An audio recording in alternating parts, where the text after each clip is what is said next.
சங்க காலத்தில் தென்னிந்தியாவில் மூவேந்தர்கள் ஆட்சி செய்த நேரத்திலும் வட இந்தியாவில் 4 முக்கிய அரச வம்சங்கள் ஆட்சி செய்தது. ஹரியங்கா வம்சம் மகதத்தின் படிப்படியான அரசியல் மேலாதிக்க வளர்ச்சி ஹரியங்கா வம்சத்தைச் சேர்ந்த பிம்பிசாரர் காலத்தில் தொடங்கியது. படையெடுப்பு, திருமண உறவு ஆகிய வழிகளில் பிம்பிசாரர் லிச்சாவி, மதுரா மற்றும் கோஷல ஆகிய பகுதிகளில் தமது அரசை விரிவுபடுத்தினார். அவருடைய மகன் அஜாதசத்ரு, புத்தரின் சமகாலத்தவர், ராஜகிரகத்தில் முதல் புத்த சபை மாநாட்டை கூட்டினார். அவருடைய வாரிசான உதயன் பாடலிபுத்திரத்தில் புதிய தலைநகரை அமைத்தார்.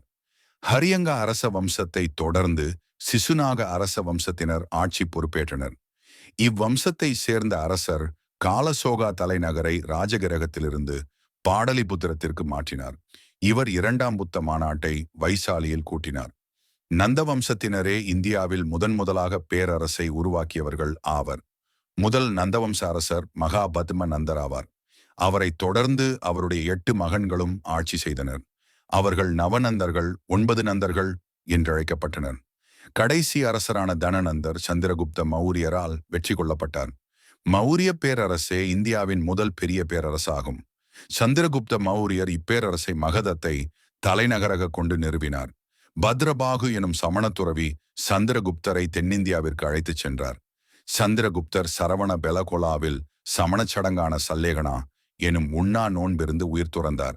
அவரது பேரன் அசோகர் முக்கிய பங்குகளை இந்தியாவிற்கு விட்டு சென்றுள்ளார். இவரே இந்தியாவின் தேசிய அரசர் என இந்திய அரசாங்கத்தால் கௌரவிக்கப்படுகிறார். மேலும் போட்டித் தேர்வு மற்றும் பொது அறிவு தொடர்பான தகவல்களுக்கு நமது சேனலை சப்ஸ்கிரைப் அண்ட் ஷேர் செய்யுங்கள்.